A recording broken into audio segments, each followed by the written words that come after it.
Welcome to episode 55 of Oscar Sunday, a Best Picture Showdown. I'm Austin Johnson. I'm Connor Gary. Let's do this. Yes, sir. Today, we got the 26th Academy Awards. Of course, we're in the 50s because that's what we've been doing for the past fucking month. We got 1953 movies. From Here to Eternity, of course, is the winner. And this is both of us. We consider ourselves, cinephiles. And this is our first time seeing this movie. Yeah. I got to say, I kind of loved it.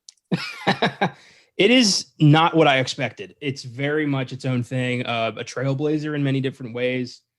I'm excited to talk about this one. I knew I was going to like this. I knew it just reading about it, looking at the cast, and just there was no way this was going to slip under my radar. Yeah, and it just seems like we both have had this on the back burner for so long. This movie specifically. So it felt right.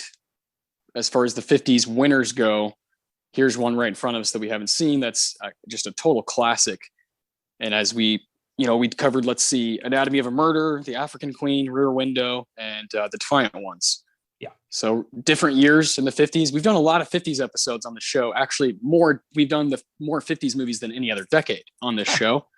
We're going to be jumping into a new decade starting next week. And later on in the show, we'll talk about that. But we're still in the 50s here today on episode 55. We're going to be ranking the Best Picture nominees later, which is, of course, From Here to Eternity, Julius Caesar, The Robe, Roman Holiday, and Shane. We both got kind of, ranked them 1 through 5. So that'll be a lot of fun. We've got our own awards to give out. But this film, like you said, it's not going to go under our radar. There's a reason. I mean, I have 13 individuals here to talk about that all have Oscar nominations or Oscar wins. This film is just loaded with people who were seen as, like you said, trailblazers during their day. Absolutely. This is, huge. This movie is huge at the time. I'm sure getting all these guys together. I mean, these guys were A-listers at the time. You got Burt Lancaster, Frank Sinatra, Montgomery Clift, Donna Reed, Deborah Kerr. I mean, this is huge. This is enormous and effective and made not that long after World War II, and really does not hold back from its condemnation of a lot of things. I'm surprised this film was made at all, considering what we've talked about over the past few weeks, and apparently in a lot of our episodes, goddamn Hays Code, and how restrictive it was in the way that good and evil were so simple. This film Crazy. Really kind of steps on that. Mm-hmm. I would love to kind of try to figure out how this was able to go as far as it went. Yeah, it seems to cross that whatever Hays Code line, right? Yeah. It seems to kind of be teetering on it the whole time. The whole, it's 2 hours and it kind of does that the entire time. And you gotta give credit to Fred Zinnemann, the director. Good Lord. This is a dude that's come up on this show a few times because he's got loads of nominations, loads of cool movies that just meant a shit ton to, old Hollywood. And I think we have to start with him. I just think we have to. He's the man in the chair for From Here to Eternity. And like I said, a lot of other really, really, critically acclaimed films, well-received films. So bear with us here. He's got Oscar nomination for Best Director, The Search, 1948. Oscar winner for Best Documentary, called Benji, in 1951. Nominated for Best Director, Fucking High Noon, 1952. Oscar winner, Best Director, From Here to Eternity, 1953. Oscar nominee, Best Director, The Nun's Story, 1959. Oscar nominee for Best Director again, The Sundowners, 1960. Now that's the first time you and I on this show really brought him up, and that just kind of sucks, right? Because we didn't really like that movie. Yeah, that's probably the biggest I've looked a fool on this show, because I just didn't recognize the name and I didn't know how many incredible films he'd done, and I just thought The Sundowners is horse shit. Yeah, praising this guy, but now I know. So yeah, mea culpa. I'm probably going to be apologizing for that one for fucking ever. But then we made up for it by doing our own High Noon episode, right? And I believe both of us were just kind of flying high that whole episode. So that the movie is so goddamn good. And you called From Here to Eternity a trailblazer. High Noon is as advanced as it gets from the 50s. I would put it on the same level as Anatomy of a Murder, where it's just in Rear Window. It's just like a step ahead of everything on a story standpoint, a filmmaking standpoint, a performance standpoint. It just really, really to me is a masterpiece. High Noon. He wins Best Picture as a producer and wins Best Director for A Man for All Seasons, 1966. I have not gotten to that movie yet. I've heard mixed things about that one, but I cannot wait to do it on the show one day. I've been kind of having that film in my back pocket for a long time. I just bought it a couple weeks ago on DVD. I really want to see that. It's the story of Sir Thomas More, the man who stood up to Henry VIII when he said he's going to splinter from the Catholic Church, create his own church. Thomas More was like, no, you can't do that. He said no to the King of England. You don't do that shit. Yeah. And he was executed for it. But this movie is his story, and it's Paul Scofield and Robert Shaw. So that's going to be fun. I'm really excited to watch that eventually. Hell yeah, man. Robert Shaw. Could watch him do anything, huh? Last nomination for Fred Zinnemann is 1977 Julia, Best Director. Just a cool run. Lots of different kinds of movies. One in there that we don't really like, but some in there that we really like. And I think a Best Director nomination from Here to Eternity is totally deserving. Yeah, and looking at the competition, I think the win was deserved as well. Yeah, 100%, my friend. I think this year, 1953, has as far as Best Picture goes, has some duds. Yeah, some movies I was not expecting to be duds. That's I think the worst thing. I'd heard of all of these films. I was looking forward to all of these films, and I was just continuously disappointed. Yeah, likewise. It's very frustrating when that happens, when you're trying to throw your net out there to watch 5 different movies and you just sometimes get back, nothing. But on this show, we've experienced both. We've had years where we get back 3 awesome movies, maybe 2 bad ones, or 4 awesome, 1 bad. And this one, I think, is up for debate. And I can't wait for our rankings later. After Fred Zinnemann, I want to talk about Daniel Teradash, who wrote the screenplay for this movie. This is actually his only claim, to the Oscars. This is the only thing he won or was nominated for. Wow. And I find that hard to believe, because this is what surprised me most about this particular 50s movie. I thought the dialogue was crazy good. I thought there were a few things that were so influential that I see them still today in movies. Yeah. Some of the stuff Burt Lancaster does, some of the stuff Frank Sinatra does. Oof. People are copying that shit, or people are emulating it and using it for inspiration, however you want to look at it. The way they're talking and what all they're saying is just ahead of its time.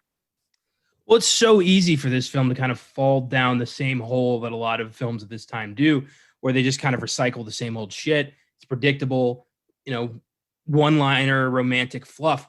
But Teradash really tried here. He really created something special with his screenplay. He made the characters pop. I believe their interactions. And I felt sad when they, everyone kind of ends up fucked in this movie. It's not, you didn't get that kind of film back then. Everything was kind of poppy and heartwarming most of the time. You went to Hitchcock for the dark shit. You didn't expect this, I was not expecting this to be as dark as it was. And I think Teradash is very much responsible for that. I'm really shocked that this was his only nomination. Yeah, I was too. I thought it was just extremely, extremely good and intriguing dialogue. Now, it helps when you got a guy like Burt Lancaster saying those things. He's got to be the first performer we talk about today. This is my guy. Burt Lancaster has won my heart over on the show already, and here he is again. He really is one of my favorite guys. I think Bogart and Jimmy Stewart, these are guys that I really respect, but Burt Lancaster has immediately gone to, in my mind, for me, in my personal kind of pantheon, he's at the top with some of my, very favorite actors. He was nominated for Best Actor in a Lead Role from Here to Eternity. I'm going to hold on to the first one for a minute. He was nominated for Best Actor in a Lead Role, Birdman of Alcatraz, 1962. He was nominated for Atlantic City, Best Actor in a Lead Role. But his win might be the best acting win of all time that I've seen. It's right up there with Denzel Washington and Training Day, right up there with Daniel Day-Lewis and There Will Be Blood, right there with Anthony Hopkins and Silence of the Lambs. And that's fucking Elmer Gantry, 1960. Should have won Best Picture. He's doing stuff in that movie that most performers just can't even fucking touch. It's a movie that I cannot wait when we go to 1960. That's what we're doing, because I want to rewatch it. I already have, since we did that show, since we did that Best Picture showdown in the apartment, because it's so goddamn good and it's clearly influential to a lot of personal favorite films of mine. And I can't say enough about what Burt's doing in Elmer Gantry. It's spectacular. Elmer Gantry might be the biggest hunk of gold we've uncovered with this show. A film that I had just kind of heard about in passing, never really expressed any interest in watching. Also with Burt Lancaster, a guy I'd heard about but never really looked at. And then, we got a showdown going on the apartment and looked into these films, and Elmer Gantry fucking sold me over on Burt. I mean, a performance like that in 1960 puts you in the Hall of Fame.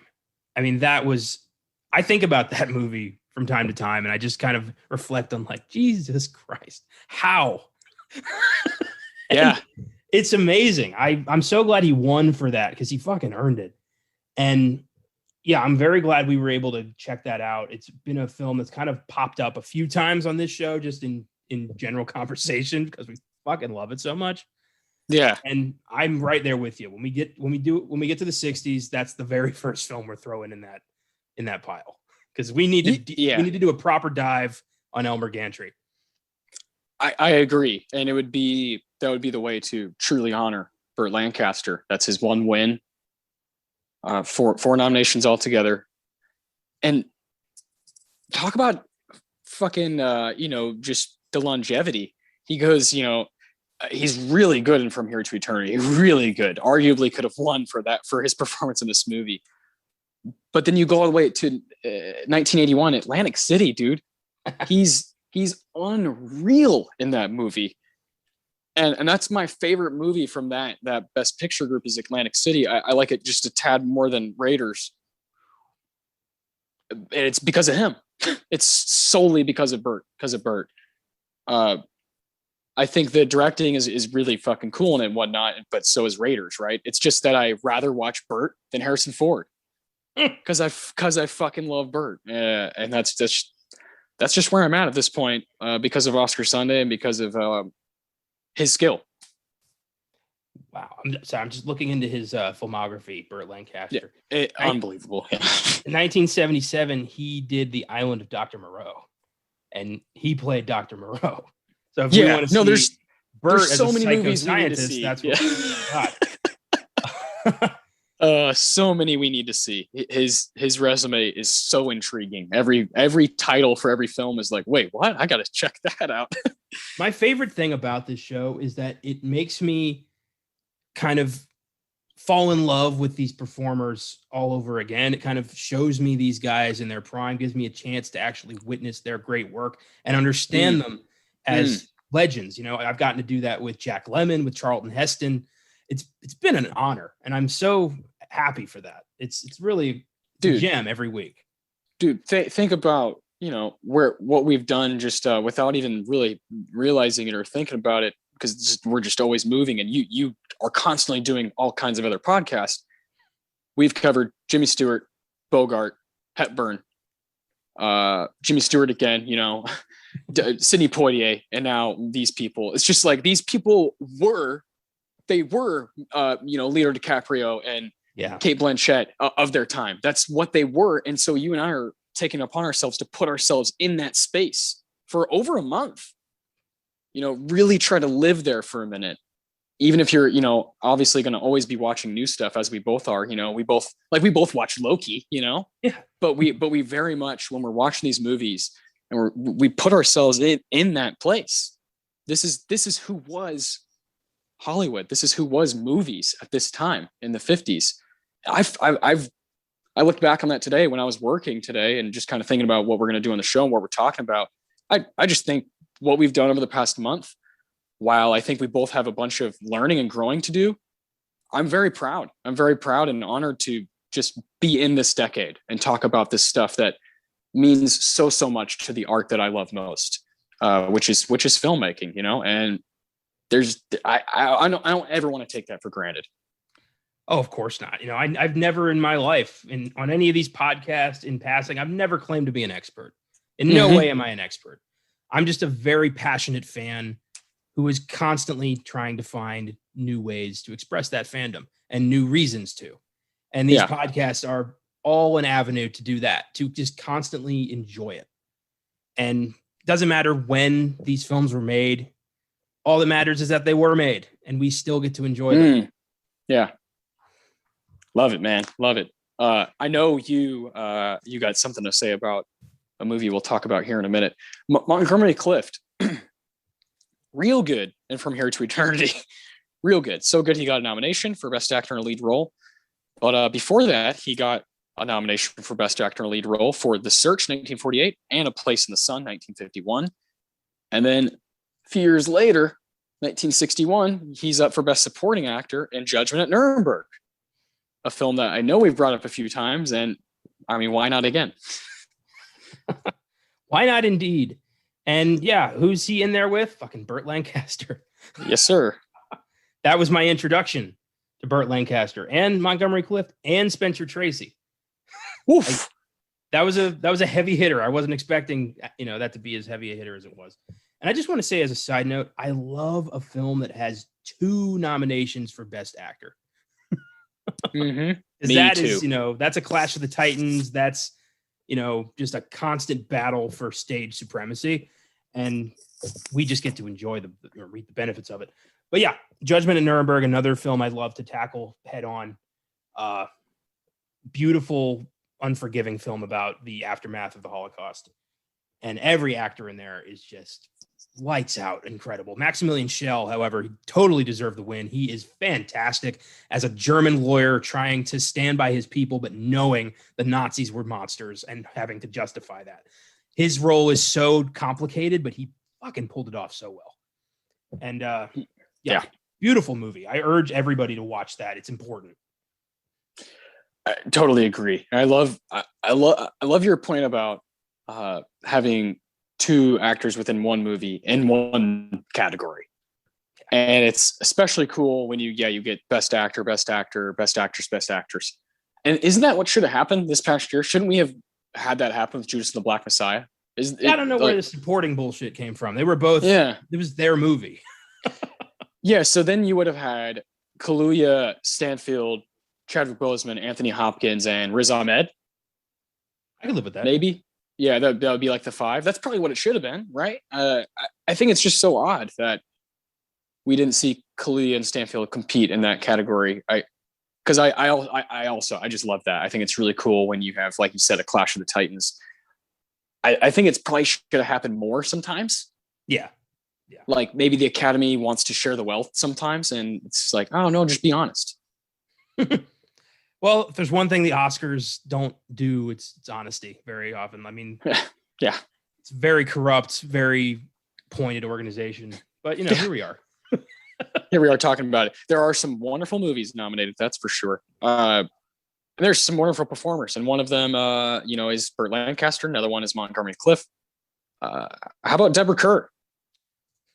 She talk about just kind of bringing the heat in some scenes and From Here to Eternity, where you feel the tension and you feel the just drama heightened like immediately. She's wonderful in From Here to Eternity and has 6 nominations. That's Amy Adams. That's what Amy Adams has done. She hasn't won yet. Now, Deborah Kerr got an honorary award in 1994. really hope Amy Adams gets a win at some point. Oh, Amy Adams is still in the early stages of a long career. She's going to have a Meryl Streep level career ahead of her. I guarantee you, acting well into her 80s. My thing is with that is like, I agree with you, but I immediately thought of Amy Adams when I saw Deborah Kerr, because Deborah Kerr is born in 1921, I believe. Yes. So she gets her last Oscar nomination at age 40. That's why I thought of Amy Adams. I was like, wait a minute. What if she just never gets an Oscar nomination again from here on out and gets an honorary award way down the line? That would be terrible. I would hate for that to be repeated. That will, no way. Calling it now, big money bet. That will never happen. I hope. Well, she should have won an award for The Master. She's lights out in that. And then I think after that, I think she's pretty spectacular in Doubt. What about you? What do you think are the top ones for her that maybe she should have gotten gold? Well, from what I've seen all but Junebug. Junebug's pretty good. I would have given it to her for The Fighter. She's great in The Fighter. She's great in American Hustle. She's the only like part I like about that movie. To be honest, some of the directing is kind of cool, but I don't love the way the story just flows at all in that movie, and some of the performances are just so over the top. But Amy Adams is locked in. Well, personally, I think she's done her best work outside of the Oscars. I know this is a hot take. I fucking loved Hillbilly Elegy. Oh, and I know. No, we know. Yeah. She was lights out. I thought she was going to get a possible win for that movie. She was amazing. Big Eyes. Love her in that. Yeah, she's great in Big Eyes. She's a fantastic actress who will get her due one day. I'm sure of it. Yeah, she's great. I hope so, man. I love that we're talking about Amy Adams this much. That's just immediately where my mind went when I saw The Six, and I saw, wait a minute, Deborah Kerr must have been kind of young when that in the Sundowners. Yeah, and sure enough, she was 40, and I was like, oh shit, that's just where my mind went. But well, she might have retired for extenuating circumstances, health or something might have happened. That's possible. Yeah, I'm gonna try to find that. Well, I don't know. I see her in a lot of 80s stuff. Some 60s stuff. I don't know what happened, but she does have 6, and that's mighty impressive. So I want to go through those. Of course, From Here to Eternity is one of them. She was nominated for Best Actress, 1949. Edward, My Son. She was nominated for Best Actress, The King and I, 1956. Nominated for Best Actress, Heaven Knows, Mr. Allison, 1957. Nominated for Best Actress, Separate Tables, 1958. Aside our guy. And then nominated for Best Actress, The Sundowners, which I remember her being okay in, but nothing to really write home about. And then yes, the honorary award for An Artist of Impeccable Grace and Beauty, 1994. I do have 2 things to say. Okay. One, it does say that she suffered from Parkinson's. Oh, so there you go. It might have been the same trajectory that Michael J. Fox had. Which is that's a good call. Tragic. And and I just thought this was funny considering she never won an Oscar. The woman who presented her honorary award was Glenn Close. Oh, dude. Doesn't Glenn Close have how many now? Isn't it like I think it's 9? 8 or 9? Yeah. Yeah. If anybody is scary. The queen of, close but no cigar. Truly. 8. But God, she always has a 8. Yeah. 8. God, man. Yeah, she always has a smile on her face, though, right? So it's A-okay. We love Glenn Close here. If you had to pick one of those that you've seen, is it Fatal Attraction? Glenn Close's win? Oh, shit. It's got to be, right? Unbelievable stuff. Just one of the most memorable, just scary, awesome performances. She just lights out. Now, I was shocked, but this next woman we're going to talk about, I was shocked to see that she has 1 nomination and 1 win, and that's Donna Reed, who plays Alma, and then she has 2 names. What's the other name? Lorene. Yeah. That surprised me. She wins best supporting actress for this movie, and she's really good in it. That just surprised me. She seems like such a kind of what Hollywood would want at that time, where she's just solid. Yeah, she's Mary Bailey. she's, you know, It's a Wonderful Life. Mhm. I've always liked Donna Reed. I don't know. Maybe she just didn't play ball or something. That's usually how it goes down. Yeah, Burt Lancaster says that in this movie, doesn't he? He's like, maybe in the pioneer days, you can do what you want, but like a man does what he wants. But today you got to play ball. Here it is. Despite her association with the squeaky clean and conservative 50s, Reed became an anti-nuclear activist and anti-Vietnam protester. There it is. There you go. That's it. That's all we need to know. So she gets a win and they're like, get her out of here. Frustrating. Yeah. This next guy doesn't really need a introduction. His name is Frank Sinatra. Jesus Christ. Along with the screenplay, this was pretty surprising how good he was in this movie and how his timing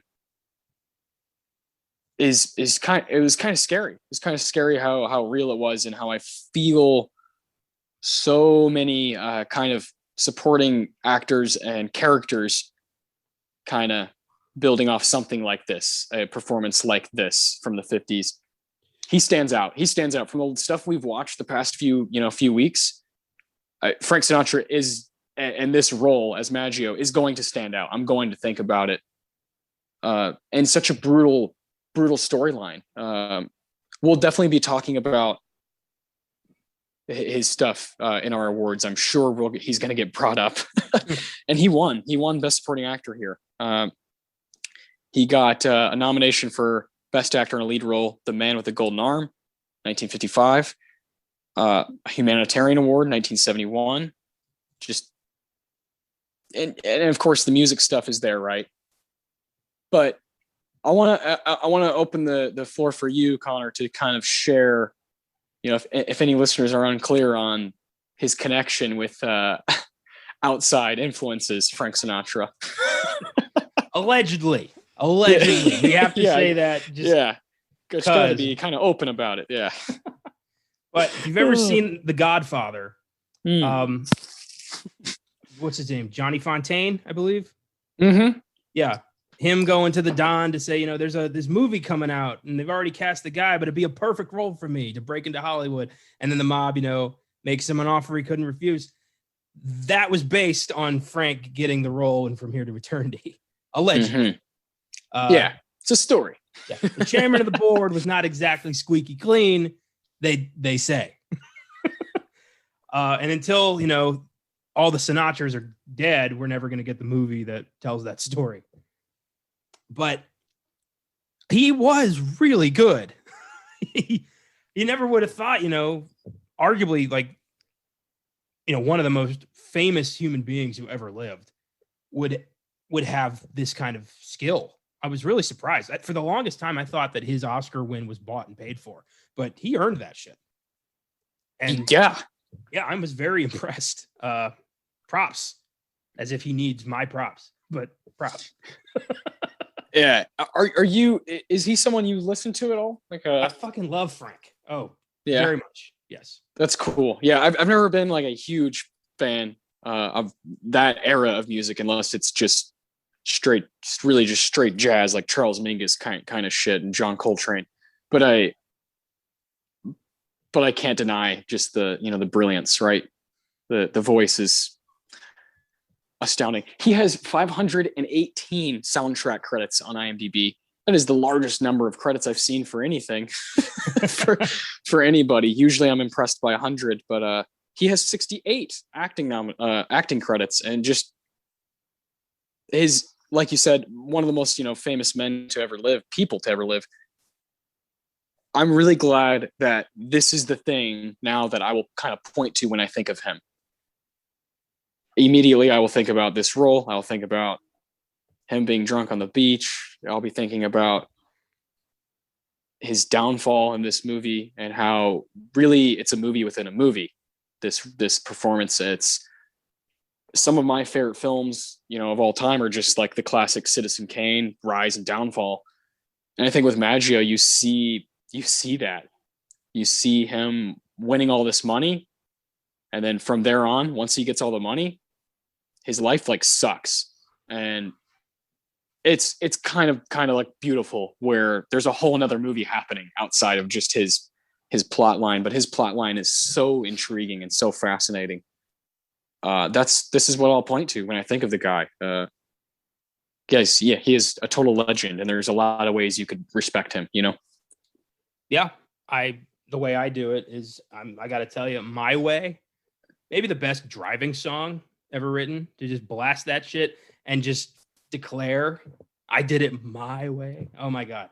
It's one of my favorite things to do. That's the most upbeat, like, self positive song ever written. Just fuck it all. It's my life. I'm doing it my way. That's the best. Yeah. Long live Frank Sinatra. People are going to be listening to his music till the end of time. Yes, that's true. Yeah. His heroes get remembered, but legends never die. Damn right. Sandlot, that screenplay. Where's that at the Oscars? Come on. Have you seen the movie Marty? I have not. From 1955. So Ernest Borgnine, is that how you say it? Borgnine. Yeah, I mean, I know he's in a lot of movies we both really like. He has one claim to the Oscars, and that's for Marty. He won Best Actor. Yep. And I that kind of just shook me. I was like, wait, what? That's it? That's all he's got after all these movies he's in? And over 200 acting credits? I would be remiss if I didn't bring up Escape from New York. Cabby. Yeah, I would have to kind of like shoot myself in the foot if I didn't bring that movie up on anything Filmgasm related. One of our best episodes ever that we've ever done, with everything we've done, was with your Uncle Sean talking about Escape from New York, for just shooting the shit about it. 1981, we talked about Atlantic City and Raiders a minute ago, or a while ago, I guess. And well, this is right there with those. It's a masterpiece through and through. And he's so good in it. Everybody's so good in it. That's the movie I will think of if I ever hear his name. Just because that's everybody in that movie. That's what I think of. It's just one of those where everything's hitting on all cylinders. And something like the Academy just doesn't understand that. They just don't get that. They miss shit like that. Real cool cultural stuff, they just miss. They're late on. So Escape from New York, masterpiece. Oh, yeah. Carpenter got ignored his entire career. He never. Yeah. None of his films, like barely. I think Starman is the only film of his that touched the Oscars, and that was. Yeah, I mean, it's E.T. with Jeff Bridges, but yeah, fucking dumb. Like it's crazy. The Thing is one of the most impressive productions of that whole decade. And just come on, just nothing. It's ridiculous. You know what pisses me off about The Thing? A year prior, the Oscars established the best makeup category because An American Werewolf in London was so revolutionary. A year later, you've got The Thing, a film that is, like, I would argue, way more revolutionary with its special effects and makeup effects, and crickets. What the fuck? Nothing. Very, very, very frustrating. Ernest Borgnine, I love him in Escape from New York, but because I grew up watching SpongeBob, I immediately just hear Mermaid Man yelling "Evil" because he was Mermaid Man. Mermaid Man and Monocle Boy. Yeah, that's fantastic. That's kind of like when we got to pay a little respect to Ned Beatty, rest in peace. Yeah. And you and I are, a lot of what we remember in the theaters is Lotso, Yeah. And that's really cool when a guy can kind of do both, be in your head in both ways with a cartoon and just himself. Mad respect. Now, this next man here plays Captain Buckley from Here to Eternity. It is Jack Warden. He was nominated for 2 Oscars in the 70s, Best Actor in a Supporting Role both times, and Shampoo and Heaven Can Wait. Shampoo, I have not. That movie has been recommended to me so many times. You like the 70s? Shampoo is one that I just hear all the time that I need to see, and it's one of those that I'm upset with myself that I haven't checked out yet. There's a lot from that era, especially 1975 specifically, just a kick-ass year, and that's one of those that I have seen on top of a lot of lists that I just got to check out. Heaven Can Wait. I've seen one time, and I think I'm due for a rewatch. Is where I'm kind of out on that movie. But have you seen either of those? I have not, but judging from your glowing review, I think Heaven Can Wait can wait. That's fantastic. It can wait. It's not, yeah, that's a good way of putting it. George Dooning. I don't know if that's how you properly say the man's name. Another Oscar nominated guy within the movie, but he's a composer. So we've moved on. We've talked about enough performers. I think we can talk about some technical guys, some guys that are maybe behind the camera, right? And the music in From Here to Eternity. There's some good stuff going on. But this guy, I looked at his just Oscar resume, and he's got 5. And movies that not only have I not seen, I haven't really heard of the Oscar nominated ones. You got Jolson Sings Again, 1949. No Sad Songs for Me, 1950. From Here to Eternity, 1953. Picnic, 1955. And The Eddie Dutchin Story, 1956. I don't really know about those. Yeah, Picnic sounds familiar, but yeah, that's the only one that that's it. William Holden, Betty Field. I don't know. I was honestly, when I looked at it, I was like, fucking 50s. Yeah. Well, I find it insane that he's got a music credit for Starman. Oh, that's great. We just brought that up. For fuck's sake. Fucking Jeff Bridges. He did a lot of Star Trek stuff, which is pretty cool. That's dope. Yeah, a lot of Star Trek. Yeah, seems like a guy who had a small but notable career, especially in the 50s. Yeah, there's just movie after movie in the 50s. And I want to always bring these guys up, even if we haven't seen or have any recollection of the movies at all. Bennett Guffey is, I don't really know how to pronounce some of these names, but he's the cinematographer, and whoa, my lord, he's not even nominated for. Sorry, I was looking at the wrong guy. He wins for this movie, and then he's nominated for The Harder They Fall, 1957. Birdman of Alcatraz, 1962, with our guy Burt Lancaster. King Rat, 1965, he's nominated, and then he wins on his last nomination, Bonnie and fucking Clyde, 1967. So this guy, this is a cool resume right here. These are 5 kind of movies that I definitely have heard of and I want to see, and From Here to Eternity and Bonnie and Clyde, those are the 2 wins, and those are actually the 2 that I've seen from this group, and they both kick ass. At the end of the film, with From Here to Eternity, it turns into a full-on war movie, and my oh my, the shot when he goes above the grounds that we're at, and you just see all the men just scattering and going, and Burt Lancaster just screaming. That was fucking perfect. That is better than guys do it today in war movies. And how dare you be outshined by a guy 70 years ago. I was blown away. I didn't know. I knew this movie was going to go there, but I didn't know it was going to be that spectacular and kind of go the whole 9 yards. It just left nothing on the table. And I think Bernard Guffey kind of won my heart over with this, and then knowing that he did Bonnie and Clyde, pretty cool. Yeah, guy has an eye. Guy has an eye for kind of a drama spliced with action, I would say. And yes. I find it interesting that in the 50s, a film was made that has a fictional love story paired with the Pearl Harbor attack. And then in 2001, Michael Bay couldn't top it. Like, I love it. That's what everybody's issue with that film was. Like, it's too long. The love story is ridiculous. And Pearl Harbor should not. Like, it's weird that he would do that. But then here it is done in the 50s. I just found that kind of amusing. Like, it's hilarious. Yeah. Yeah. Yeah. No, here it is done very well. 2 hours, under 2 hours. And just Just never kind of, I was kind of on the edge of my seat most of the time. And yeah, Burnett Guffey is the guy, like you said, he has an eye, and you have to shout those guys out. Gene Lewis, costume designer. Get ready for this one. I just had to scroll, a few ways here. He was nominated for Best Costume Designer, Born Yesterday, 1950. Nominated for Costume Design. All these are the same. They're all costume design.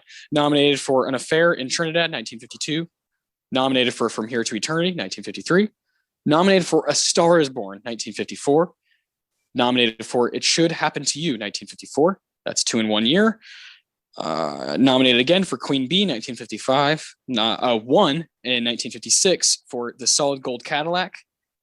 Nominated again for Pal Joey, 1957. Nominated again in 1958 for Bell, Book, and Candle. Backstreet, 1961, got another nomination. 1961, Judgment at Nuremberg. 1965, Ship of Fools. Jesus. 1966, Gambit. And then his final nomination is 1967, Thoroughly Modern Millie. Woof. What a run. Wild how all these guys seem to work together constantly, like even the technical guys were still on these same films. It's wild to me. Yeah. Hollywood We used definitely to be so small. Yes. You, like you said, it was a lot of working on like lots that are close to each other, and you could kind of just maybe today I'm working here, today I'm working there. I love guys like this that clearly just worked. Movies. And to have all of these, and I'll point out just, Judgment at Nuremberg, good Lord. Costume design is superb. A Star is Born. Judy Garland again, just perfect stuff. Everything looks great. And in this movie, From Here to Eternity, that's just 3 out of the fucking 19. Again, everything's perfect. The fucking loose Hawaiian shirts that they're wearing, everything is money, is spot on. Great decision making. When I'm in the middle of the movie and I'm thinking about what they're wearing, and I'm thinking about just that stuff, it means you did a good job. You almost distracted the viewer from the story just because you made everybody look so good, and you nailed every costume, and the production design of this movie is wonderful too. I was, shattered whenever I see a guy like this who just has this many nominations. I just mad respect, because surely somewhere in there's some really good movies, and from the ones we've seen, those are really good. Yeah, absolutely. Like, it is cool to see all these guys just kind of knew how to pick their projects, and they all were in a similar circle. I don't know. It's just cool to me to see how small and dedicated Hollywood used to be. And yeah, definitely going to constantly celebrate that aspect. Hell yeah, man. Hell yeah. Well, you're down for one more individual here. An art director was not nominated for this movie somehow. Don't understand that. But did get 3 nominations. 1944, Cover Girl. 1958, Bell, Book, and Candle. Again. 1964, 7 Days in May. That's Carrie O'Dell. This movie gets 13 nominations From Here to Eternity. How is this not one of them? Like, what? It makes no sense. No.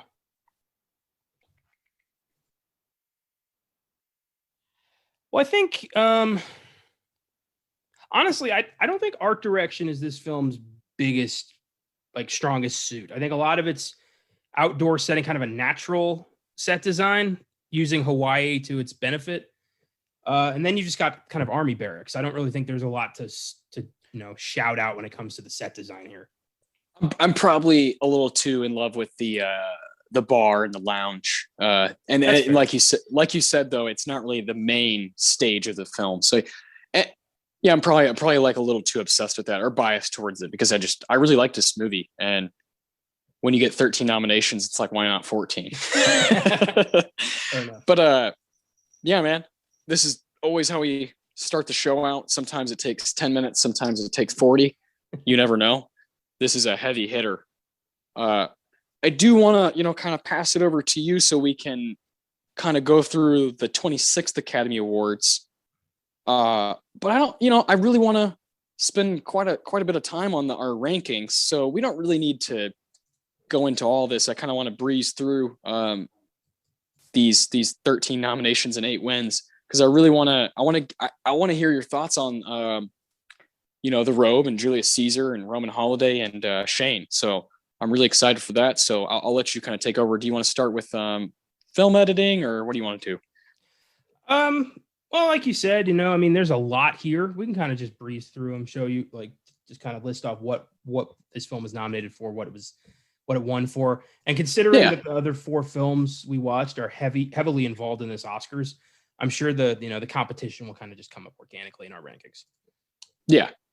So this film was nominated for Best Original Score, Best Costume Design, Black and White, Best Actress for Deborah Kerr, Best Actor for Burt Lancaster, and Best Actor for Montgomery Clift.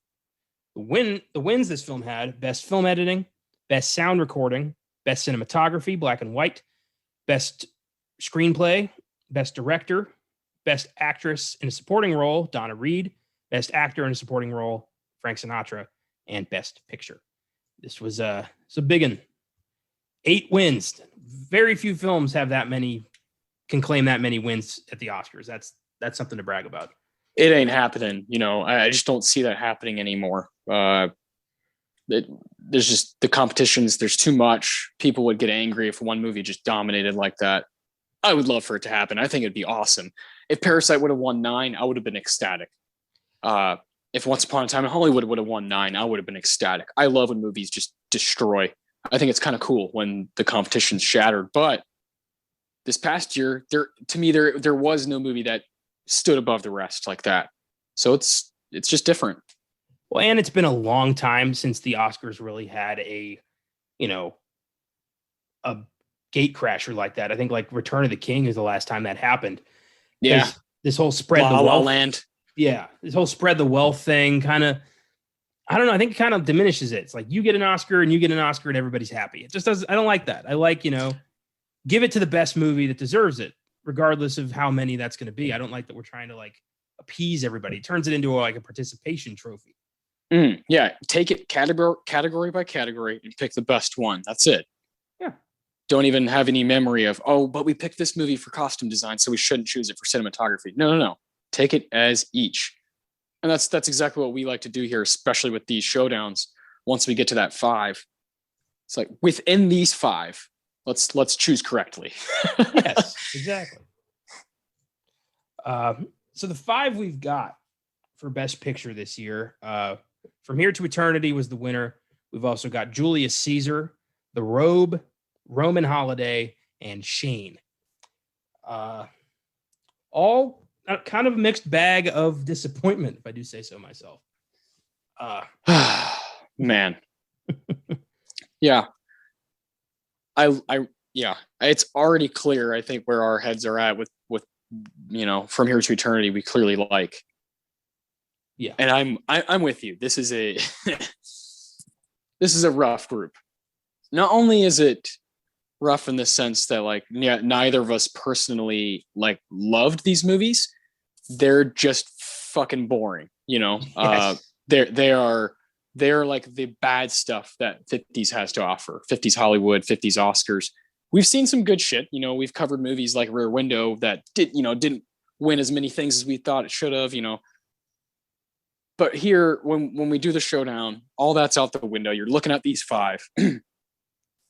And this is, to me, one of the not as good groups that we've done. I think it reminds me a lot of 1960. Yeah. Where we had The Apartment and Elmer Gantry, both awesome. And then we had The Alamo, it's okay, and Sundowners and Sons and Lovers, no thanks. It happens, man. And I think it just happened again. Well, I mentioned to you before we started recording that this felt like a reverse Hamlet, where we had a great movie that won Best Picture and then 4 movies that did not deserve to be there. With Hamlet, we didn't think that was anything worth talking about, but the 4 films that was up against were awesome. So it's weird that that would happen, but also this year really proved to me how meaningless the term classic is. I think that it's subjective as hell. I think just because a movie was made 50 years ago does not automatically make it a masterpiece. And it's important to revisit these films and see, like, do they hold up? Does this deserve to be called a classic? And I'd say a lot, like most of this group does not. I'm there, some of them are okay, but I don't picture myself going back to these. I don't. Oh no. I don't see it. I don't see the appeal. I don't see the acclaim. Yeah, it's just something that I kind of like uncovering. Classics. Do they hold up?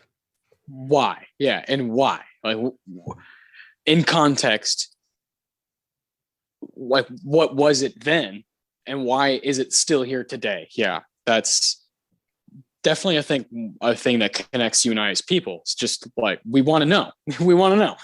And Yes. we not only do we want to know what other people think and read, from history's standpoint, we want to know for ourselves.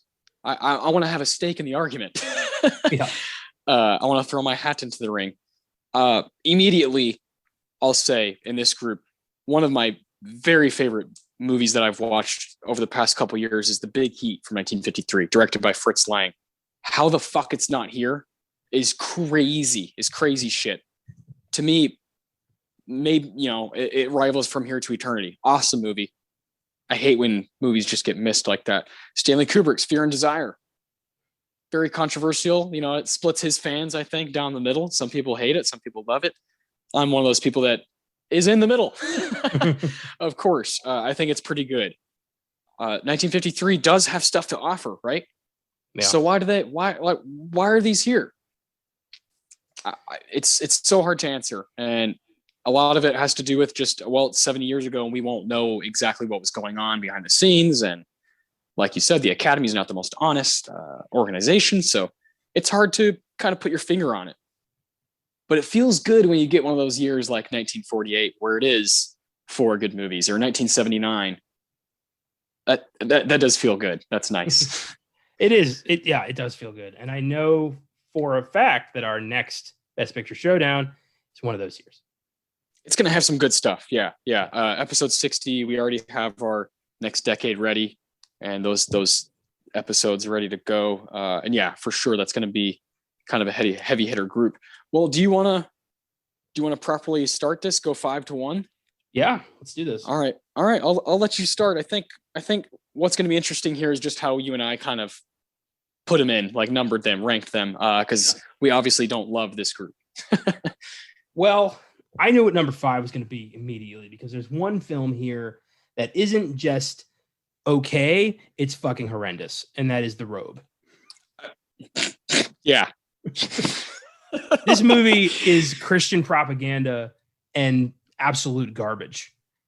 Richard Burton said as much himself. A devout atheist, he's like, why the fuck did I do this movie? And like half-assed his way to an Oscar nomination, which is amazing. I admire any actor who can do that, who can just like not care and still be nominated. But this movie is about a Roman legionnaire, like a I don't even remember what he was called, who allows Jesus Christ to be crucified, feels guilty about it after a slave gives him Jesus Christ's robe that he was wearing at the time. And now he thinks he's cursed and is like, why did I let that guy die? And then he becomes a devout Christian and turns against his people. The only thing was that in The Robe or Julius Caesar? These God, yeah, bled so they bad. They do. That was gonna be one of my points. Yeah. I'm pretty sure it's The Robe where Caligula like cusses him out, and no, that's this one. That's this one. Okay, Burton's girlfriend is like, "Fuck you, Caligula." That was the only part I liked. Where he's like, "You are a terrible leader," and he's like, "Get out," because he's a petulant, psychotic child. But yeah, this film has a sequel. Do you know that? I didn't want to know that. Yeah, it follows the slave. Oh, jeez. What was it called? Bear with me for a second here. The sequel is called Demetrius and the Gladiators. Great. Yeah. Oh, Jesus, man. I Yeah. know. I can't stand this movie. It's also my number 5. It's so bad. It's so bad. Henry Coster, directed by, just makes me not want to watch his other work, which sucks. It's like turned me off to this guy being a good director. Richard Burton, what are you doing? Like wasting your time with this role. This the whole cast. I was just kind of peeved the whole time while watching it, because you could just feel it 5-10 minutes in. Oh, this is going to be rubbish. Like, it's just going to be garbage propaganda from a specific era that you could just see right through. Lacked creativity in a way that I almost like wanted to turn it off. And I don't really ever turn off movies, and this pushed me. It's like a 4, 4 out of 10 type territory. It's just not good. Not good. It was a 5 for me. I was just, I admired Richard Burton's commitment, despite the fact that he didn't want to do this. He turned down a contract from Fox because he hated doing this movie so much. He left Hollywood to go back to the West End. He was like, I can't do this anymore. I mean, he came back, but this film has a 32% on Rotten Tomatoes. Yeah, it's bad. Why is this up for so much like praise? Why does this get a Best Picture nomination? This was hated. I guess Frank Ross paid somebody off. I'm sensing a Dr. Dolittle situation here. There you go. Yeah. That has to be number 5. Now you talked about how Julius Caesar bleeds with it. Is that your 4? Yeah, it is. Yeah, it's mine as well. These for sure do bleed. The only thing that stands out is Marlon Brando.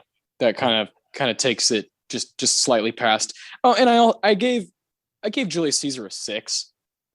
I think it's a little bit better than The Robe. The Robe is clearly the worst movie of the group. I have one more thing to say about The Robe. Of course, say all you want, man.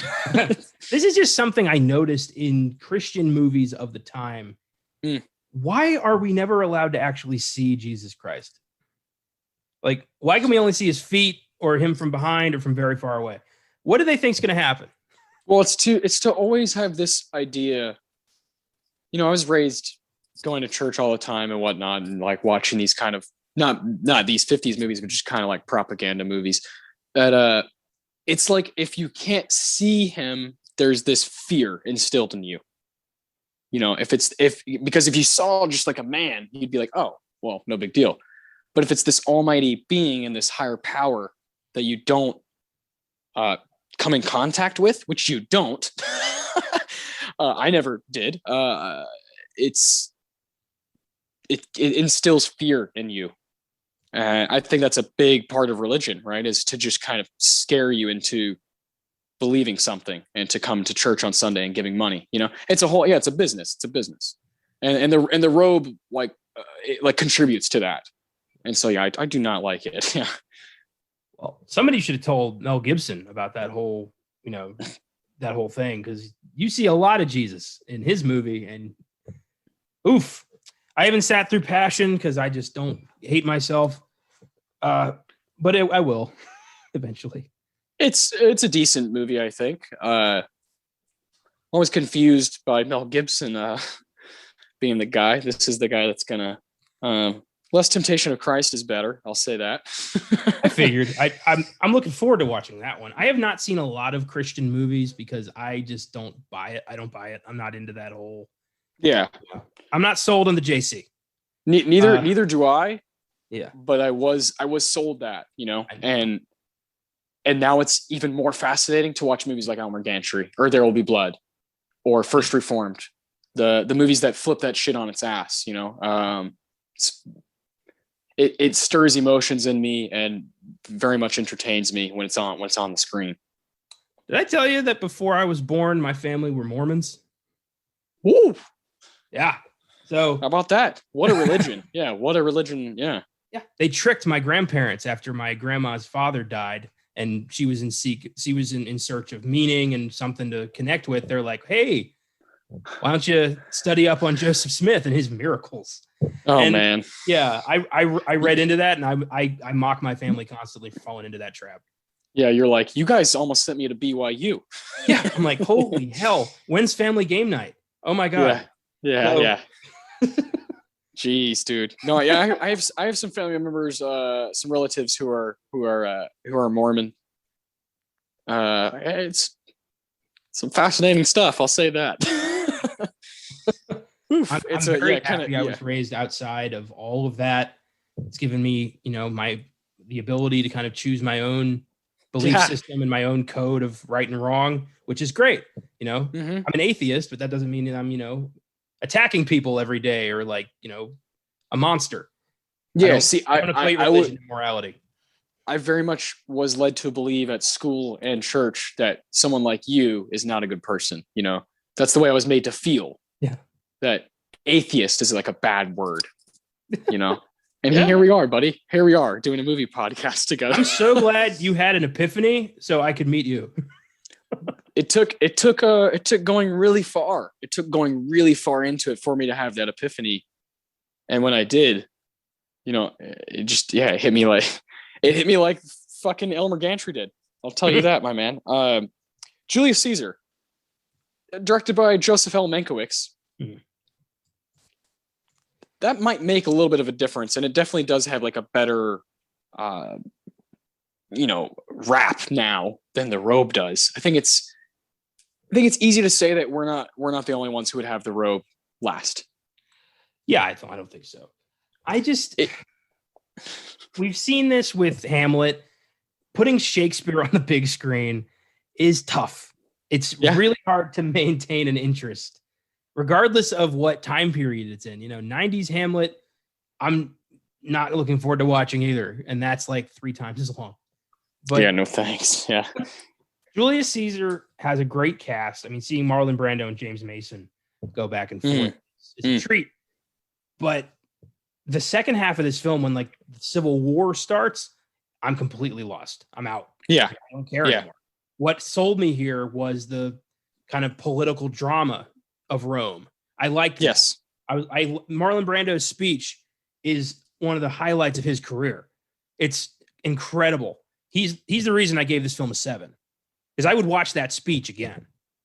But the film around I will. Yeah. boring as shit.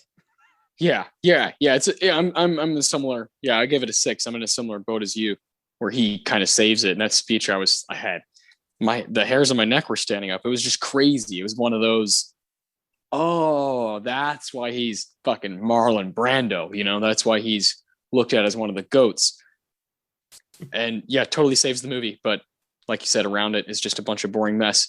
So let's hear your number 3. So we're down to From Here to Eternity, The Winner, Roman Holiday, and Shane. What's your number 3?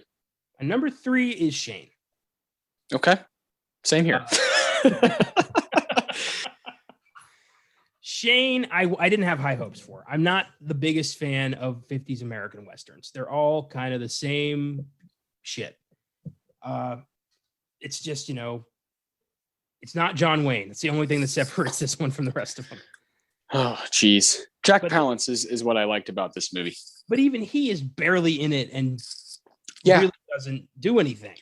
Exactly why I gave it a 6. Yeah. Yeah. I don't know why the hell I gave this a 7. I'm dropping that shit. Well, because the bar fight is pretty fucking awesome. Yeah, it is. I need to go look at my review real quick. I don't remember why I like this movie. I don't know. I don't know. I gave it a 6. It seems like it's got an okay rap nowadays, but I just don't really. I don't know. I don't really get it. I guess George Stephen directed it and has some stars, but I don't know. It's not my kind of movie. The cinematography blew me away. I think that's what sold me on it, and the that's bar fair. fight. But the characters are terrible. That kid is constantly asking Shane questions. How did that kid get an Oscar nomination for this? All he does is stare blankly and ask Shane questions. That's it. And the character of Shane is too enigmatic for his own good. Like, we need to have something to hold on to here. Like, why do we care about this guy? Like, who was he? We don't need to know all of it, but we need to know a smidge, a drop. And it's too long. It's convoluted. It doesn't need to be. And I don't get another film. I don't understand why it's so acclaimed. Neither do I. Neither do I. It's also, you pointed out the cinematography. I think that is something that people probably like a lot. It's same cinematographer as the Ten Commandments. We did that. Wow. We did that for Easter. I remember. That's funny. Talking about all kinds of Bible movies today. I think that sticks out to people, but again, the way it just kind of gets from point A to point B, just doesn't really work. You know, it just doesn't. It doesn't really last. Doesn't really work for me. Yeah, that's why it just kind of gets a easy 6 for me. You feel like Shane was kind of a side character? Yeah. Ah. Yeah, and not nowhere near good enough for like. There are movies that will not give you a lot about the character and let you kind of figure it out, but it's not intriguing enough to do that. Like a movie, something recent like The Lighthouse. It's like we don't have a lot of background information. It doesn't matter because they're fucking just screaming at each other and they're drunk and the lighting is fucking awesome and it's kind of a horror movie. So this is dope. But when you're just kind of lollygagging around for no reason, it's just you got to give us stuff. Well, I mean, just look at, even, keeping it in Western, just look at the Dollars trilogy, Sergio Leone. Yeah. Oh, there you go. Clint Eastwood's character in all 3 of those movies, we know nothing. He doesn't even have a name. He's a man with no name. Mm-hmm, and we know nothing about this guy, but we are glued the entire time because it's conflict, because of the characters. And American Westerns, it took a long time to get there. And like there's a couple in the 50s that stand out. Like we mentioned High Noon earlier. That one had it. But yeah, it took a while for the Western to really come into its own. And Shane, I'm sure, is a good stepping stone, but it's hardly a masterpiece. Yeah. I don't know. I feel like I need to rewatch it some other time just because there's people who like love this movie and it actually does. It's done pretty well, like on Letterboxd, something that's a newer thing. And that always makes me wonder, maybe I missed something, but I don't know. It's going to be a while before I give it another chance. So it's pretty clear where we're at. This is a more predictable ranking. I believe your number 2 is Roman Holiday, just like me. You would be correct.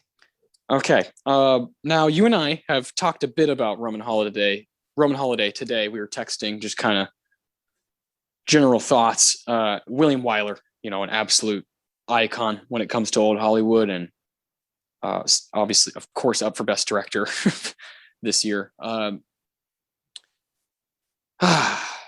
Wyler. Now, it's interesting that you brought up how this film seems a lot like It Happened One Night, 1934. What exactly is it, other than just kind of the key like plot points? Do you feel like the tone is just the same too?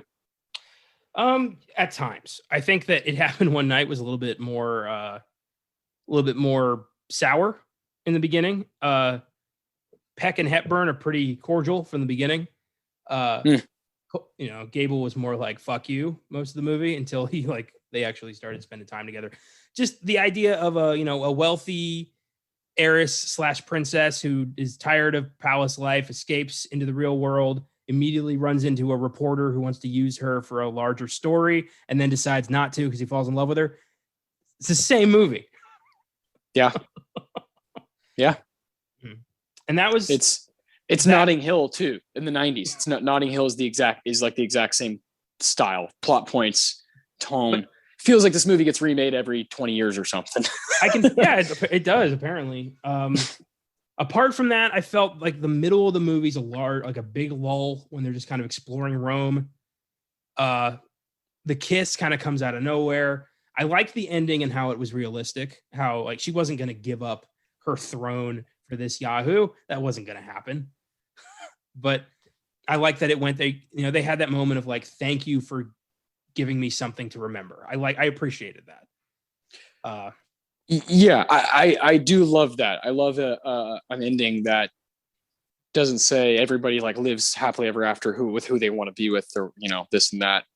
I do like like La La Land, right? You have when Emma Stone and Ryan Gosling kind of have that moment of we're just no longer gonna be in each other's daily lives.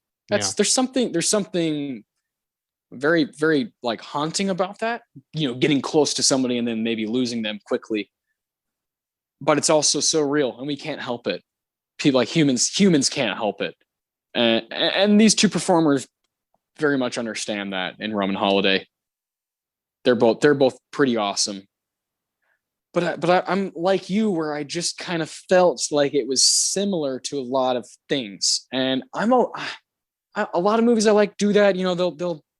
They won't hide their the homage that they're paying to other movies. My favorite director is Paul Thomas Anderson. He is not afraid of saying, I'm gonna go ahead and take this and this and this and this and then throw it into my movie, and then edit the shit out of it. I like that. This, however, felt weird because it happened one night when you said that Frank Capra's, won the Big Five, just an awesome movie that we covered on this show a long time ago. It just frustrates you because it's not even 20 years later, and it has this acclaim like it's this original. Yeah. Super original piece of work that I'll bring Letterboxd up again. It has a 4.1 on Letterboxd. Movies have a very hard time breaking that 4. And then on Rotten Tomatoes and IMDb and this and that, it's still looked at as like, oh no, this movie can't be touched. I don't really get that.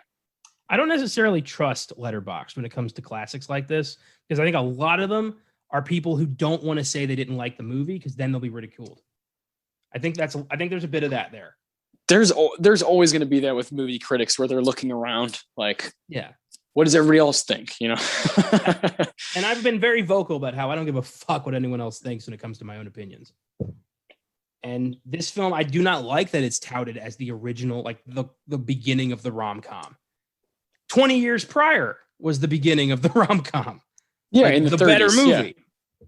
So, yeah, 7. I think that Roman Holiday is overrated and has been done better. But I don't want to disparage Audrey Hepburn and Gregory Peck. They're both fantastic in this. Oh yeah, they're both like really good. Kind of surprising that Peck wasn't nominated here. Isn't that weird? Yeah, I think that he was very I don't think he campaigned for it. I think that they wanted Cary Grant originally. And yeah, then he was deemed too old, and Gregory Peck was looking for a way to kind of refresh his image, kind of, get away from drama a little bit, try some stuff out. So I think he was kind of insecure about doing a role like this, and just probably didn't think it was worth campaigning for. Yeah, but he was good. Yeah, man. And with Roman Holiday, my adoration for Dalton Trumbo. I was a tad let down, I'll say. I know, I don't think this was an Oscar-winning screenplay. Yeah, from a story by Dalton Trumbo, Roman Holiday. You're just like, here we go. No, yeah, and I agree. The performances are great, and the cinematography in this one and the direction. There are some scenes that are like, oh man, that was clever as fuck, and just timing of things and the dialogue, how it just sometimes is layered on top of each other. And I did enjoy. I was laughing sometimes, and I did enjoy myself most of the movie. But when you have that expectation, and when you it's built up and built up, I'll say I was a little let down, and I'm definitely gonna try to give it another go at some point. But yeah, for now it's a 7, which just leaves From Here to Eternity to take the crown. Yeah. Which I give a 9. This movie is so fucking good, and so much better than these other 4 movies. I really, when it comes to these 5 that are inside the category, there's really no competition in my eyes. No, that's sad. I want some competition. I want to see the classics fight one another for the crown. But sometimes it's just some stuff doesn't hold up, and some stuff fought its way in. So we're left with, kind of a lukewarm pile with From Here to Eternity taking a crown that it didn't really earn, but that's not the movie's fault. Mm. Yeah, no, not at all. Not at all. I do think it could have won in other years. I think it's that good. But like you said, it's hard to kind of, yeah, when it's stacked up against this, yeah, you're not always going to get The Apartment versus Elmer Gantry Yeah. uh, or I don't know, The Treasure of the Sierra Madre versus The Snake Pit, or however you want to look at it, or fucking Norma Ray versus All That Jazz versus Apocalypse Now versus Breaking Away versus Kramer. It's just not always going to be that way because the Academy has made so many mistakes, and that's kind of what we're here to do, is just see which ones are cool and which ones aren't, because you have to try them out. What is it about From Here to Eternity that is because it does have a very best picture feel to it, Yeah. and I kind of know what it is, but what is it for you? For me, it's how bold the film is, and the way it tells this story, the way these characters all suffer because of their own mistakes and their own choices in a time when film was kind of engineered to be upbeat and mindless and popcorn, and just, you weren't supposed to think at the movies. And this film brought up, ideas of, it's very anti-military, it's anti-individualism, it's awfully communist, and that's weird. Yeah. For 1953, the middle of the Cold War, a film comes out that demonizes the army. Yeah, 8 years after World War II. Yeah. 12 years after Pearl Harbor. God, the fuck. I did have a moment where I'm like, holy shit, when this came out, Hawaii was not a state. Like, makes me maybe kind of realize how small this nation's history is.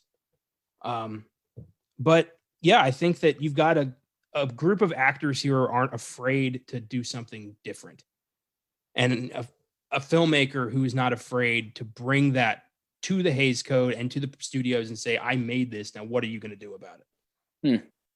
And I admire that, and I like to think that's why this film won Best Picture, because it was bold.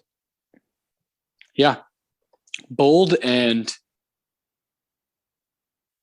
there's times where something is said, like don't want to step on the Tarantino award, but that is just, even in movies today, I'll be like, what? Like, when I was watching Burt Lancaster and he says, he's talking to Deborah Kerr, just kind of whipping it back and forth while they're at on the beach. He's just bam, bam, bam, answering her as fast as he can every time. And the words that are said, again, not to step on the Tarantino, is just, is like, is filmmaking, is movie. It's so old Hollywood. It's so all these things that you think of when you think of movies, it just, your brain gets scattered like I am right now, and it just like takes your breath away. There's stuff that happens with Maggio later in the film where you're like, this is why I watch movies, is to hear people this passionate and this into what they're saying. And it does that tenfold. And it's a war movie. War movies tend to do well if they're made well. If they're passable, they're gonna show up at the Oscars. They're gonna show up and they're gonna make some noise. Something like 1917 is a movie I thought about a lot. Saving Private Ryan. These movies will do well. They'll get their nominations, and then if they're, like you said, pushing the envelope and playing with ideas that are just so advanced for its time, then yeah, you got to give that a Best Picture win or nomination, because it's art and ideas and all these things intertwined with so many cool performances. The PSH here is not easy to choose. Yeah, and that's, it has all of those things. Even 1917 doesn't have like those crazy performances inside of it. It's more about the Deakins experience and the direction, Sam Mendes. But this movie has it all. It has it all. It immediately goes into a conversation of, whoa, this is one of my favorite war movies. I gotta really think about that. When I think about war movies, this is gonna be one I talk about. When someone asks me, what, I love Inglourious Bastards, this and that, but like From Here to Eternity is gonna be in there now. And I'm very grateful for that. I think it has Oscar written all over it, and also has Connor and Austin written all over it, because it's just for fans. It's for us. Isn't it great I that there I can love when still that be happens. there can still be films made over 50 years ago that are for film fans like us, that still resonate with us, that we can still Oh, latch it's the onto? best. It's the Fantastic. best. This past month, Rear Window. I'm so glad we got to do that. That is a movie that if you really want to dive into something, that is it. Of the past 5 movies we've done, that is the one. You have to see that movie. It is like mind-bogglingly entertaining, and if it came out today, it would crush it. It would crush it just like it did then. And I think that about From Here to Eternity to an extent. With that being said, let's get to our awards, man. Okay. I love how our ranking was the exact same. I kind of felt that was going to happen, because it's very clear, especially 5 and 1. The Robe is way back, and From Here to Eternity is way up. Yeah. Interesting you got that. It's always weird to see a movie that, because there's been a ton of films I've watched that have been nominated for Best Picture that I thought were okay, that didn't quite deserve the nomination. But there's only been a handful of films that I thought straight up sucked. And Yeah. The Robe is on that list. Now I'm going to look at that and be like, why are you here? How did you get invited to this party? Yeah. And we kind of trashed like Chariots of Fire. And Chariots of Fire is nowhere near as bad as The Robe. Nowhere near it. Sucks. Yes, indeed. So what awards are we giving out today? Yeah, we got the Quentin Tarantino for best line or quote. We got the Ennio Morricone for best music moment. We got the Philip Seymour Hoffman for best performance. Look out. This movie's got a lot of good ones. And we have the Deakins, the Roger Deakins, for best scene of the movie. So I'll let you start off with your Tarantino. Let's do this. I have 2 lines for my Tarantino. Yeah. They're both kind of throwaway lines, but they were both very powerful for me, because I find it very interesting how this film tackles love. Yes. Almost like it's a disease. Yeah. I wish they didn't have. And my first line is from Pruitt to Lorene. Lorene, right? Why is it so hard to say that? I don't know, but I had a difficult time. I was saying it last night, so I was like, "Wait, Alma's Lorraine." You want to say Lorraine, but it's not Lorraine. It's Lorene. So Pruitt says to Lorene, "A man loves a thing. Don't mean it got to love him back." Ooh. Because, I think we've all experienced unrequited love at one point in our lives, and it fucking sucks. And it does feel like, I wish I didn't have this. This is ruining my life. Get it out of me. And it's weird to see a film reflect that, because you don't see that at all in Hollywood. Love is the ultimate unattainable or attainable goal. It's everybody's lot in life. It's what everybody wants. So for a film of 1953 to say, get it away from me, I don't want it, to love, really got my attention. Yeah, it's honest. It's honest. Yeah. That's such an honest line about the human experience, where, yeah, you're like, fuck, this is exhausting. And then it makes you think about all those things where you in with love comes probably a relationship, and you now have to commit your own time to it. It immediately makes you, oh, do I want to get defensive because I don't want to let anybody in, because then I gotta put all this commitment in. And it seemed like these characters in this screenplay knew what that feels like. Yeah. And yeah, great pick. I almost chose that. And then my second line is the exact same thing, but from Warden to Karen. I wish I didn't love you. Maybe I could enjoy life again. Yeah, bang. Like, fuck. It's almost like it's not love. It's fucking lust. But it's just to have these two guys, usually when you have 2 separate stories kind of going at the same time that never connect, it doesn't work. But it works here. And I can't quite figure out why or how, but it works. And both stories end up just, with a tragic ending, because that's the way life works out sometimes. War gets in the way of love. Love it, man. God. I definitely thought about both of those, because they just stand out on that front. The love just what it means to Fred Zinnemann and Daniel Teradash in this movie, in these characters. Quite fascinating. But, you know, I'm a sucker for Burt Lancaster. I'm a sucker for this character, Sergeant Milton Morden. And there's one line that's just too funny for me to not for me to not choose, and also just dark and kind of scary. He says, as Captain Holmes is at one point walking out the door, which is basically his boss, right? He says, he'd strangle in his own spit if he didn't have me around to swab out his throat for him. Oh, oh man, that is can you imagine? You can imagine Daniel Day-Lewis saying that, right?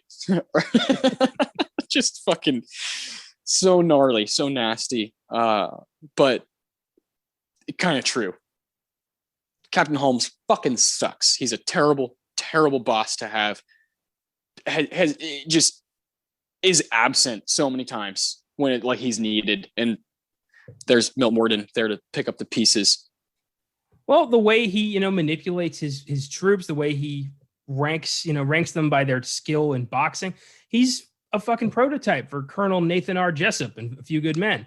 It's the same, I'm in charge, so kneel before me kind of mentality. And that's the worst, when you're in a position of power, when you manipulate it and abuse it like that, you're a fucking monster. Love it, man. I love the disdain some of them had, for Holmes. It was just kind of hilarious, but also how they were scared of him because he's the guy who's in charge. Yeah, one of my favorite moments, and I didn't choose it for the deacons, but it's when Holmes gets dressed down by the higher ups, and the guy's like, "I wish I could kick you out of the army right now, you goddamn disgrace." Like, yeah, that felt so good, and just I was laughing my ass off. I was like, "Oh my god, he just lit his ass up." He basically was like, "You are no good. You are no good here. You're no good anywhere within the army. Please leave." So awesome. It kind of reminded me of that scene in Billy Madison. Weird segue, but that scene in Billy Madison at the end, in nowhere, in your incoherent rambling, and he just lights his ass up because he's put everybody to sleep talking about the puppy who lost his way. Nib high football rules. Everyone in this room is now dumber. Yeah. May God have mercy on your soul. I warned you. No points. Oh man, I love that movie. Definitely not going to show up on this podcast, but maybe another one. Who knows? For the Ennio, what Ennio Morricone award? What'd you go with? Well, I couldn't pick any of the Hawaiian music because it just makes me think of SpongeBob. Yeah. There's a certain instrument, I don't remember what it's called, but there's a certain instrument that makes that noise that is just straight up the SpongeBob instrument. But I went with, just because it surprised me, the scene where Pruitt steals the bugle in the bar and just goes ham on a solo and showed his skills as a bugle player. And it was just a neat little reprieve from his just absolute wall-to-wall shitstorm that is his life, to have a nice little moment where he got to be on top. So I liked that. Oh yeah, that's what I chose too. So you're talking about when they're all wasted after the fight, after he fights, what's his name? That big ass motherfucker. I can't remember his name. One of the other guys in charge. I'll find out his name. But yeah, when they're singing Re-enlistment Blues, yeah, that is 100% one of the best scenes. And he's just wee wee wee wee. No, I'm talking about before that, when they're in the bar, they're wasted, and the one guy's playing on the bugle. Oh, like, why don't you learn how to play? I thought you were talking about outside. See that I chose the one outside. Yeah, okay, that's the one I chose. That was he's fucking amazing. That was a very close second. Yeah, and vice versa. Yeah. It had to be one of those moments, right? I love seeing guys just pissed drunk, and I think he says, "Why do they call you Friday?" I don't know. I was born on Wednesday. I love that. Just wasted. Re-enlistment Blues, man. What a cool track. Oh yeah. I love just Bert on the other side of the plant just singing along to himself. Yeah, is perfect. And I think if I'm not mistaken, that is a song by Merle Travis properly, but I don't know if that's 100% accurate. It's a really cool song. Really, those are great moments in the movie, and then it just goes into a whole different place after that. Philip Seymour Hoffman, what do you got, man? This is tough. This was incredibly tough. Um, there's so many actors who could take this spot here. And going into this, I assumed who it was going to be, and I was wrong. Um, for me, the person who takes the PSH is Montgomery Clift Totally fair.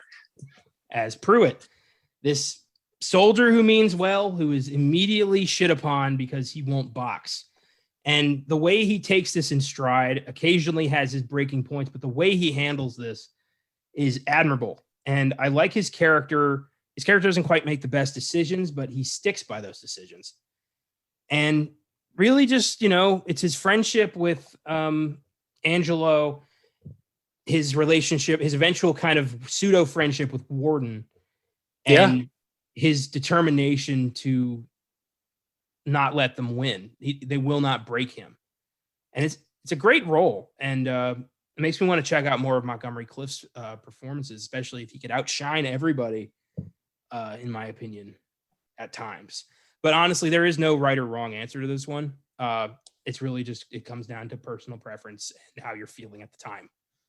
Yeah, I agree. I think any of those kind of, Donna Reed, Deborah Kerr, Montgomery Clift, Burt Lancaster, Frank Sinatra. Yeah, whoever you really want to choose. Which is why, of course, I went biased and went down the Burt Lancaster route as Sergeant Milton Warden. He's my guy. He's one of my favorite guys to watch. I don't think I realized until this movie how kind of strong he is.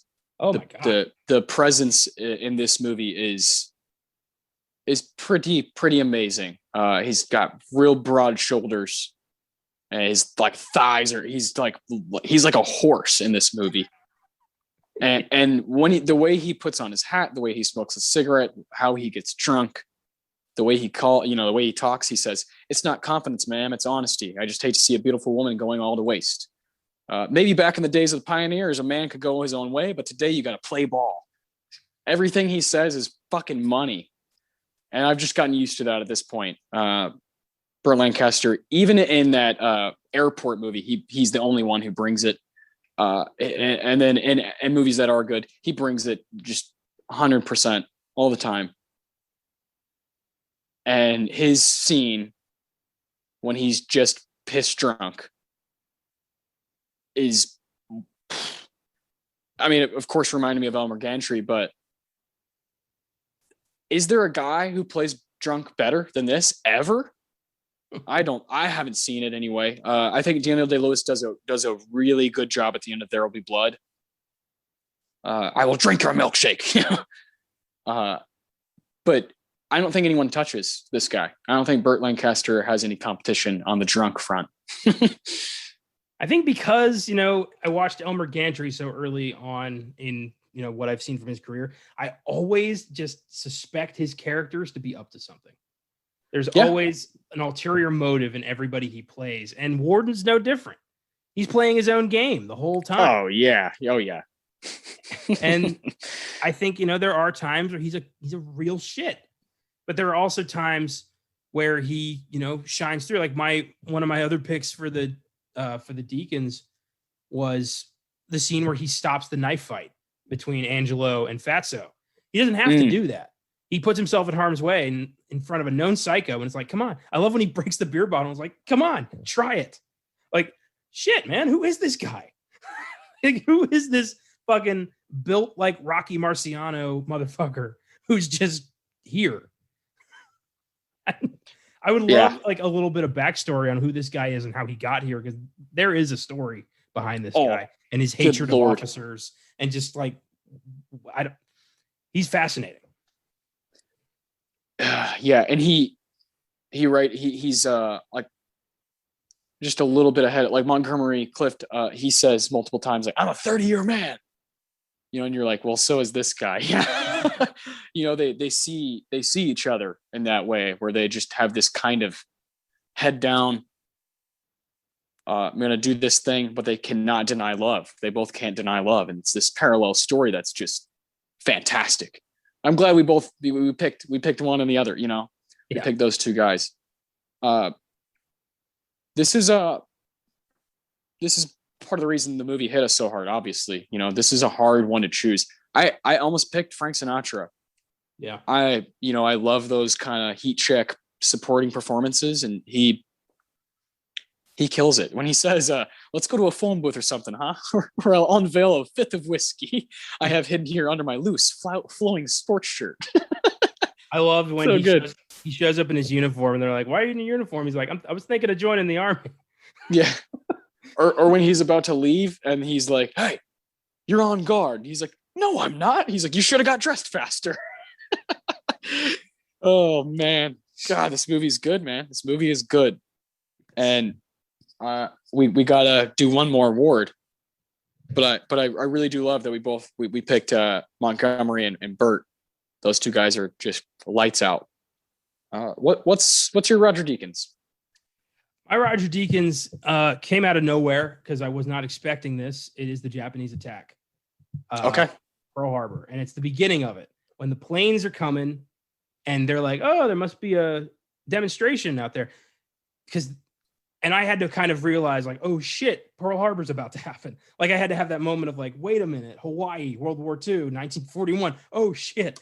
And they all kind of gradually realize this is not a drill. There's bombs exploding outside, the air raid sirens go, and the men just have to get up and go. Half of them aren't even dressed, and they're woefully unprepared. And you get to see these guys spring into action as soldiers. Yeah. And it's good. It reminds you just, why they're here and ultimately what is going to happen to them. World War II just hit America. Like, everything's about to change. And I like that this film did that. It brought you to that inevitable realization that war is coming. Like, these guys aren't just going to hang out in Hawaii for the next 10 years. Like, they're going to Germany, they're going to Japan. Like, shit's about to get bad. Yeah. And you get to, I wish one of my gripes with the film, I wish Pruitt had been more involved in that side of things. It sucks that he got taken out by friendly fire. I mean, God, dude. Yeah. And talk about why it was friendly fire. Him and Fatso's fight. Holy shit. That knife fight. Holy shit. In the alleyway when one dies and he leaves, but he still got wounded. And so he's out there running in his shirt and gets shot. Oh, I'm wanting to cry. I do want to point out, I've only ever seen Ernest Borgnine in like older post 60s roles. So to see him as like a fucking Hulk was weird to me. It was weird. He's scary in this movie. He's prejudiced. He's racist. He's a nasty like competitor. He's a nasty leader. Just a scary movie villain. I never thought I'd be afraid of Ernest Borgnine. Right? Yeah, I think that's where my main confusion with. So wait, is that guy? And I kind of looked it up, and then that's why when I found out about his only nomination and win is for Marty, I was just like, what a weird career. Yeah, but basically, like, so the whole World War II beginning kind of thing gets me. Yeah. And then Warden's reaction to Pruitt's body of just like, you just had to play it hard, didn't you? You couldn't just sit back and let it happen. You had to stick your head out. And then just put the other guys like, what? You never seen a body before? Move on. Like, just immediately cutting all emotion out of it, but knowing in his heart, like, he drove him to this. They all did. The army betrayed this kid. Like, from beginning to end. They killed him. The army killed this kid. And fuck, man. This is 1953. So these concepts did not come up in 1953. It's bonkers. Maybe they did, and I've just never noticed. Yeah. You have to look in the right places, but it's just so interesting that it's this huge movie. Yeah, that won a ton of awards and it is critically acclaimed still. and like you said, the moment that it is in the movie is so crazy and incredible, but the afterthoughts of, oh, there's like thousands of other movies that are made from this branch, and it's fucking real life, and it's just crazy. I thought the coolest bit of kind of dialogue during that scene was when Lancaster is like, put on a what does he say? It says, put on a cup of coffee, put on a barrel of coffee. Just like, oh my God. Well, I love him just standing up on the table and like immediately going into leader mode and just giving people orders like shit just got real. When his excitement when he takes down one of the planes. Mm-hmm. Like just Patton. Yeah, man. Fucking Patton. Yeah. Yeah. The George C. Scott 1970 Patton comes out right there. Yeah. So cool. Yeah, it's wonderful. And I don't really like the character of Alma or Lorene. I think she's awfully manipulative. She definitely is. Donna Reed does a great job. Yeah. Yeah. She does. I mean, it's not explicitly stated in the film because this was the 50s, but she's a prostitute. Yeah. And she, the way they get around that is pretty funny. Like, you can hang out with like leisurely with the opposite gender. Yeah. Okay. Like, yeah. Single men and women on this island are just hanging out in a bedroom, drinking Cokes and swapping stories. That's what's happening. Yeah. Cool. Okay. Okay. Oh my God. But yeah, when she just kind of like pleads with him, like, I'll do whatever you want. Like, I'll go to the States. I'll marry you. And he has that flicker of hope in his eyes for a second, but then he remembers. You don't want that. Like, I love that. That was, I think, the best acting Montgomery Clift gave in the whole movie was that brief moment of like, she'll marry me, but then goes back to, but she doesn't actually want that. Like, he remembers. He jumps through the clouds and immediately comes back to Earth. Mm-hmm. And then has to go because he's a soldier. It's, the movie completely changes as soon as the airplanes show up. Now it's a World War II drama. Yeah. And the way it shifts gears is so smart and so well done. Props. Yeah, major props. I can't argue that at all. I think it probably is the best scene of the movie, the most impressive scene. And I wrote that down, and I also wrote down Maggio dying. Mm-hmm. And I ultimately went with that. I went with Maggio. And it's a culmination of them being super wasted and hanging out, and that's where you have just a impeccable scene between Lancaster and Montgomery where they're just going back and forth, both pissed drunk, and just kind of talking to each other. There's a lot of like philosophical stuff said by these two drunk dudes in the army that it's just fascinating, and it's kind of what the medium of filmmaking is kind of like, is almost for, is to tell these stories and share these things that happen, and it's such a unique and specific thing. And then Maggio shows up, right, and you can see Montgomery. You could see him. His performance right there is really impressive because he sobers up. This has become something totally different. This is not just a drunken night. This is the one guy who's stuck his neck out for me. I think he's dying. And I was shattered. I was shattered by that. The friendship that they built right from the get-go when they're playing pool and Maggio sticks up for him. Until then, just what a journey where he does not give up. Everybody's like, oh man, he's one of the toughest. Maggio, he's one of the toughest motherfuckers, people I've ever seen in the army. But he's like my size, he's like fucking 5'9" and $120. But he just does not take shit from anybody. And to see him go was just, I couldn't believe it, And it was a really, really well done dramatic scene that could have gone south. You have a lot in play here, and these guys are acting drunk, but it just works. Everything works in that scene. And it brought me to tears last night when I was watching it. I thought all about all kinds of movies that I love where like there's a camaraderie built and then just fucking taken away.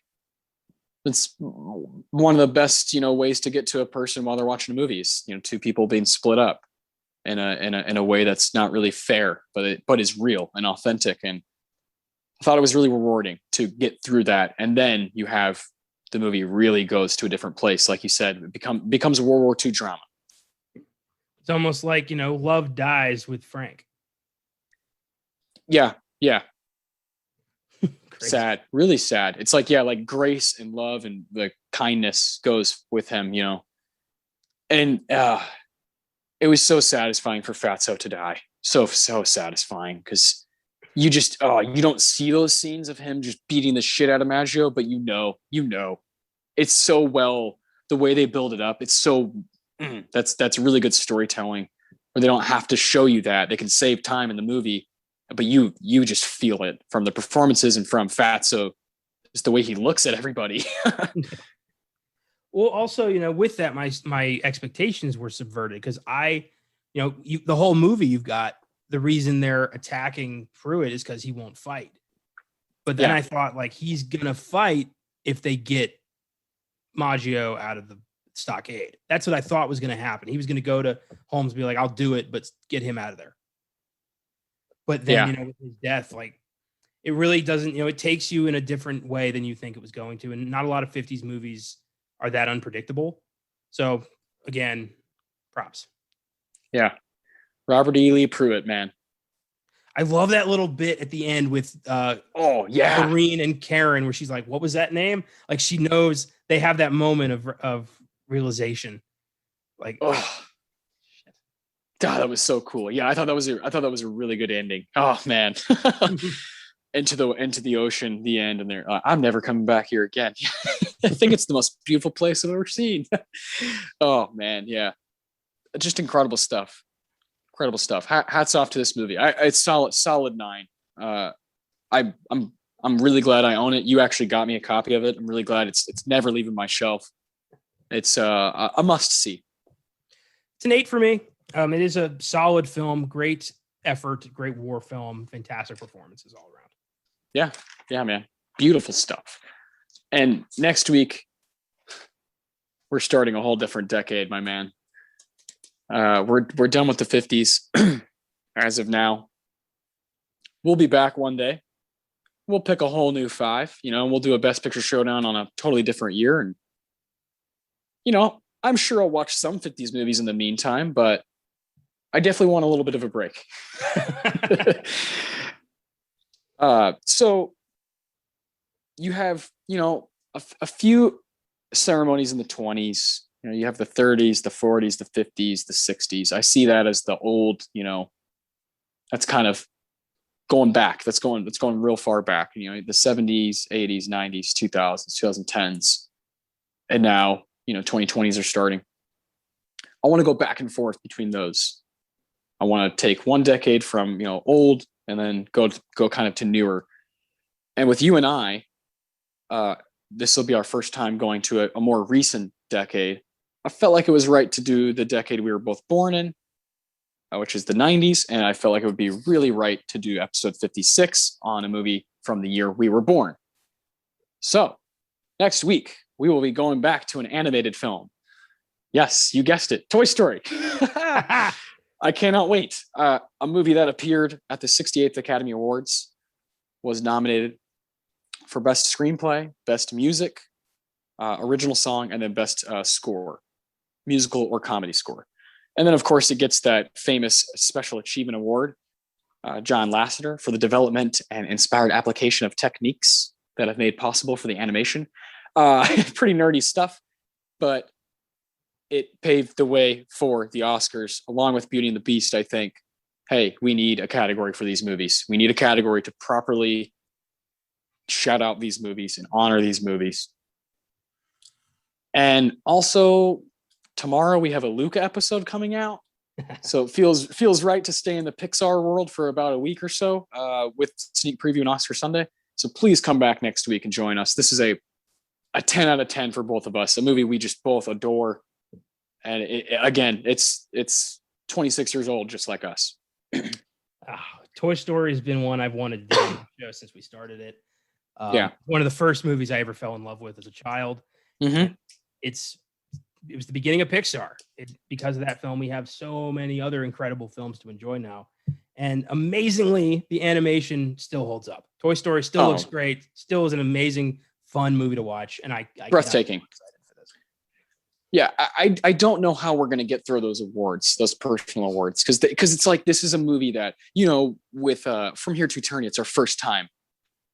You know, or Anatomy of a Murder, it was just my second time. You know, there's other movies where it's just a handful. This is a movie that's been with us since we were born. You know, that is in our DNA. How do you choose?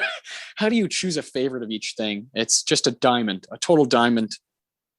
And you know, tomorrow, please listen to our Luca. We're so excited to talk about Luca tomorrow. Come with us, because we'll be doing top 5 for Pixar. And yeah, we're going to be in the Pixar world. You know, we want to stay there. So we're going to do Luca, and then next week, the most, you know, the oldest, the first Pixar movie. So it just feels right. That's awesome. I love that cyclical nature of this shit. It just happens. Yep. It happens all the time. Yeah. That's fantastic. So Luca on tomorrow's sneak preview. This Wednesday, Austin's coming back to Filmgasm to do Upgrade with Caleb and I. Very excited. Haven't seen that one since the movies in 2018. So this will be a fun revisit. Can't wait.